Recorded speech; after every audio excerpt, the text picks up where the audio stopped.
Good morning, good afternoon, sir, and welcome. Good afternoon. Thank you. My name is Greg Braun. I'm a professional ecologist, and I've been a property owner in Martin County for over 30 years. I'm here today in my capacity as Executive Director of the Guardians of Martin County, a nonprofit organization with a donor base of over 1,200 local residents and concerned citizens. The Guardians have followed the Pineland Prairie project for several years. We've attended several of Mr. Kiplinger's community meetings, and we've met with him both individually and with members of his project team. There are several elements of the Pineland Prairie proposal that the Guardians do support. We like that Mr. Kiplinger has thought outside the box in his approach to community involvement, and we particularly like the commitment to keep 70% of the property as open space. Both of these have raised the bar for development proposals in Martin County, and we hope that these models will be followed in the future. The Guardians also support the project's integration of smart growth principles. We like the mixed-use village concept, particularly the options that it presents for people who would like to live in a walkable community that is not as dependent on vehicles as most of the projects that are typically proposed here.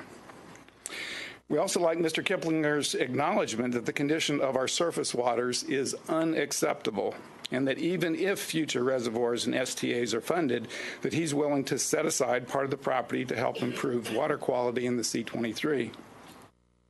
We do have some concerns, though. We're concerned that there are still no details on how the open space lands outside the preserves will be managed. We know it's expensive to manage vacant land, and we're concerned that there are no details on how funds for the management of those lands will be generated and allocated.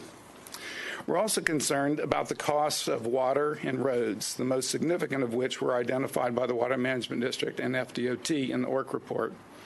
We're concerned that existing county residents will end up bearing some of the costs for those new roads, bridges, water, and utilities, costs that the Guardians believe should be borne completely by the developer. Any proposal that seeks to move the urban services boundary substantially when there is vacant land within the USB is troubling and should be reviewed with utmost care. Already we know that others whose projects are substantially different from this are arguing that they too should be granted approval, which is why the Guardians believe that moving the USB should be a last resort option.